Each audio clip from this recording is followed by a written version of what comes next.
আমি শ্রীলেখা আর সোশ্যাল মিডিয়ায় তোমরা অনেকেই আমাকে মরা ডান্স নামে চিনে থাকতে পারো। তো আজকে যাচ্ছি নাচের কম্পিটিশনে। হঠাৎ ঠিক হলো যে নাচের কম্পিটিশনে যাব কাল রাতের বেলাতে। তো আজকে নাচ প্র্যাকটিস করছিলাম আর কাল রাত থেকে আমার বেশ খুশখুশে কাশি সমেত জ্বর। তো এই যে ওষুধ খেয়ে নিচ্ছি। এবার আমি হব রেডি, তারপরে জামা কাপড় খুঁজতে হবে কোথায় কি আছে, আমি এখনো জানি না কোথায় আছে। তো চলো আমি তোমাদেরকে রেডি হয়ে দেখাচ্ছি। 1 2 3 this is my final look. আর এই লুকটা একটু চন্ডি চন্ডি টাইপের। এখন বাজে 11:30। তো যাচ্ছি মেলায়, শেষ হয়নি। আমি হচ্ছে তো হাসছে না, হ্যাঁ এত সুন্দর একটা কথা বলছি তার মধ্যে কে কে করছে। আমি হচ্ছে এখনো শেষ হয়নি। তো চলো যাওয়া যাক। তো চল বেরিয়ে পড়েছি এখন আমরা ঘর থেকে। চলে এসেছি গাইস মেলাতে। দেখো মেলার মধ্যে এত ভিড় যে পিছন থেকে সব লোক আমার দিকে তাকাচ্ছে। আর হাতে আমার পান কেন সেটা নিশ্চয় তোমরা ভাবছো। কথাটা হচ্ছে কি যে নাচের কম্পিটিশনে যে নাচটা করব সেটা হচ্ছে চণ্ডী টাইপের। তো জিভটা লাল করতে হবে, কালী ঠাকুর যেমন রক্ত খায় তেমন আমি পানকে ওর মধ্যে কী বলো ওটাকে, খয়ের খেলে লাল হয় তো, হ্যাঁ খয়েরই বোধ হয়। খয়ের খেলে লাল হবে তার জন্য আমি একটা মিষ্টি পান নিয়েছিলাম। মিষ্টি পানে লাল হয়নি, মিষ্টি পানের মধ্যে খয়ের দিয়েছিল, জাস্ট একটুখানি লাল হয়েছিল। তারপরে আরও দুটো কী বলে ওটাকে, চুন না কি জানি না, যাই হোক মিষ্টি বাদ দিয়ে যে পানটা হয় সেটা আরও দুটো খেয়েছিলাম কম্পিটিশনে নামার আগে। আর এখানে দাদার কোলে বসে সবাই আমাকে বলবে নাম নাম নাম, সবাই কী বলবে দিয়ে আমাকে চেয়ারটা ছেড়ে দিল। আর আমি মাকে বলছি বন্ধ করো ভিডিওটা, দিয়ে আমি এখন নাচের জন্য ব্যস্ত। তারপরে গাইস আমি নাচের জন্য স্টেজে উঠে গেলাম। অনেকক্ষণ ধরে মানে কি বলবো বসে বসে প্র্যাকটিস করেছি। স্টেজে গিয়েই মাটি প্রণাম করে নিলাম, যেটা আমার স্টাইলে প্রণাম সেটা করলাম। আর এখানে অ্যানাউন্স করা হচ্ছে যে আমি এখন আছি শ্রীলেখা পাল। দিয়ে তারপরে যে স্টেপ ওয়াইজ রেডি হয়ে গেলাম, যেরকম স্টেপ নিয়ে রেডি হতে হবে। তো আমাকে বললো যে এখন একটু থামো, একটু কথা আছে, যে একটু আগে নিয়ে এসে গেল তার সাথে কিছু কথা আছে। আর তাছাড়াও যে জাজ ছিল তার সঙ্গে মেলা কমিটির যে লোকটা তার সঙ্গে একটুখানি কথা ছিল। দিয়ে ওই দিক থেকে আসছে, আমি কি করব স্টেজে দাঁড়িয়ে দাঁড়িয়ে একটু নাচছি, পিছন ঘুরছি, একটু কাশি, বললাম না খুশখুশে কাশি হয়েছিল, ওদের কাশছি দাঁড়িয়ে দাঁড়িয়ে। এদিকে ভিডিও হচ্ছে চলছে, দেখো আমি প্র্যাকটিসও করছি নাচের, একটু হালকা হালকা মনে ভেবে নিচ্ছি যে কেমন কোনটা পর কোনটা ছিল। তারপরে ওই দেখো হাত দিয়ে দেখে নিচ্ছি।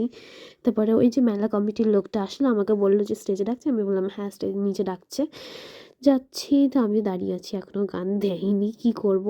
তো চলো গানটা দিক, তারপর আমি তোমাদেরকে দেখাচ্ছি। আর হ্যাঁ নাচটা যখন করব আমি পুরো নাচটাই তোমাকে এই ভিডিওটাতে দেখিয়ে দেবো তোমাদের। তো ব্যাপারটা হচ্ছে কি যে আমি জানি যে গানটায় কপিরাইট আসবে, কারণ আমার ফার্স্ট চ্যানেলে দেওয়া আছে ওই নাচটা। তো জানি কপিরাইট আসবে, তার জন্য তো আমি এই চ্যানেলটা খুলেছি যাতে কপিরাইটে না আসে। একটা ভিডিওতেও আশা করছি আসবে না। তো গানটা আমি বিনা কপিরাইট সাউন্ড দিয়ে তোমাদেরকে দেখিয়ে দিচ্ছি, ঠিক আছে নাচটা।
ডান্সটা করে দিয়ে আসলাম। জানি ডান্সের সঙ্গে গানটা আমি জানি যে মিলবে না, তাও আমি কপিরাইট ফ্রি গানের সঙ্গে তোমাদেরকে ডান্সটা দেখিয়ে দিলাম। আর এখন ম্যাম উঠেছে, জাজরা যারা ছিলেন তারা উঠেছে স্টেজে, যে কিছু একটা বলছে যে ডান্স করতে হবে প্রতিদিন রেগুলারলি ডান্স করতে হবে, এই সমস্ত বিষয়ে সব বলছে কথাবার্তা। তারপরে ফার্স্ট সেকেন্ড থার্ড অ্যানাউন্স হবে। তো দেখো, আগে প্রথম স্থান অধিকার করেছে শ্রীলেখা পাল, দ্বিতীয় স্থান অধিকার করেছে দিশা দাস এবং তৃতীয় স্থান আছে দুজন, দেবসুতা ঘোষ আর রিমা পান্ডে। রিমা যখন লাস্টে দাঁড়াবে আরো প্র্যাকটিস করবে যাতে অনেকক্ষণ দাঁড়াতে পারো। আবার বলছি, শ্রীলেখা পাল, দিশা দাস, দ্বিতীয় হয়েছে দিশা দাস, তৃতীয় হয়েছে দেবসুতা ঘোষ ও রিমা পান্ডে, তৃতীয় দুজন। আপনি যে ফার্স্ট হয়েছেন এটা জেনে আপনার কেমন লাগছে? আমি ভাবতেই পারিনি যে আমি ফার্স্ট হব। তো সকালবেলা তাড়াহুড়ো করে আমি ডান্স প্র্যাকটিস করেছি, আমি জানতাম না যে আমি ফার্স্ট হব। এখান থেকে না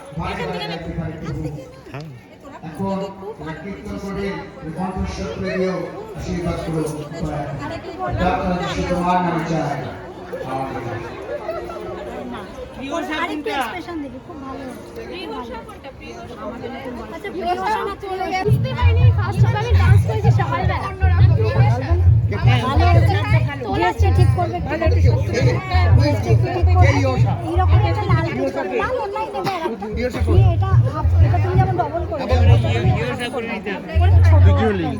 এরকম কিছু করতে হবে না, প্রিয়সা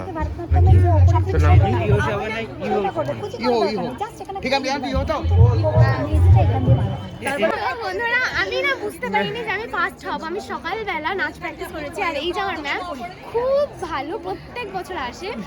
আপনি কিছু কোনোদিন করে না, যেদিনকে হয় তার আগের দিন করে। আজকে নাচের কম্পিটিশন হলো, আমি তো বলেই দিলাম যেদিন কম্পিটিশন সেদিন সকালবেলা না রাত থেকে শুরু হচ্ছে, কি পড়বো কি করবো কি হলো। ইমা আমি এখানটা ঠিক হয়নি আমার এখানে। এই শুধু ম্যাম এই শুধু নাচের নয়, গানের। আমি বাড়িতে কোনোদিন গানের সাউন্ড পাই না। আবৃত্তি, নাচ সবকিছুই, কারণ আমার বাড়িতে আমার ছোটটা রয়েছে। ইনফ্যাক্ট এদের মতনও তো সব আছে, আমি অভ্যস্ত। এই তো দাঁতটা কি সুন্দর লাগে। চুপ করতে, পান খেয়েছি, 3টা পান খেয়েছি, 30 টাকা খরচা করেছি। তো একটা মিষ্টি পান, 2টো জর্দা পান।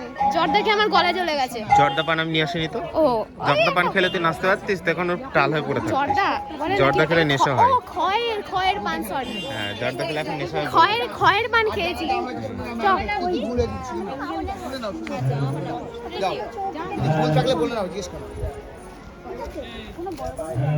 চ এটা এটা আমার দাদা, কেউ সবাই মনে করে পড়া অবধি বসাবো আমি। আমার দাদার মতো ঢোকাচ্ছি। তো দাঁতটা দেখতে খুব সুন্দর লাগছে, তাই এটা কি বৃষ্টি না ছিল? টাকা টাকা না, এই না ফোনটা রেখে তো আমার হাত ব্যথা হয়ে যাচ্ছে। চলো তোমাদের সঙ্গে দেখা হচ্ছে আরো একটা অন্য কোনো পার্টে। আরেকবার বল। তো তোমরা তো দেখতেই পেলে আমি ফার্স্ট হয়ে গেছি। তো আমাকে মা একটা চ্যালেঞ্জ দিয়েছিল ছোট্ট করে, যে যদি এইবারটা ফার্স্ট না হোস তাহলে আর পরের বার থেকে কোনো কম্পিটিশনে যেতে দেবো না। তো আমি ফার্স্ট হয়ে এসেছি, জানি না ভবিষ্যতে আর এরকম কোনো চ্যালেঞ্জ অ্যাকসেপ্ট করবো কি না, যে ফার্স্ট হব কি হব না আমি জানি না। তো বাই চান্স হয়ে গেছি আজকে। প্রত্যেকবারই হয়, মানে মেলাতে ফার্স্টই হয়, ফার্স্ট আর সেকেন্ড এই দুটোর মধ্যে থাকি, কিন্তু ফার্স্টটাই বেশি হয়। তো এবার বাড়ি চলে এসেছি, এই সব খুলবো, ডাকনি থেকে মানুষে পরিণত হব। মা আমাকে প্র্যাকটিস করতে দেয়নি, এটা তো আমি বলতেই ভুলে গেছিলাম। বলেছিল যে কাল রাতে প্র্যাকটিস করতে দেবো না, সকালবেলা উঠে যা হবে তাই নেচে দিয়ে আসবি। আমি 8টার সময় ঘুম থেকে উঠেছি, দিয়ে তারপরে নাচ প্র্যাকটিস করেছি। নাচ প্র্যাকটিস করে 10:30টার সময় রেডি হতে বসেছি। তো চলো, that is for today guys. এখন আমি এগুলো সব খুলে এডিটিং করে কালকে কিংবা পোস্ট করে দেবো আশা করি কিছুদিনের মধ্যে। তো চলো, বাই বাই, টাটা।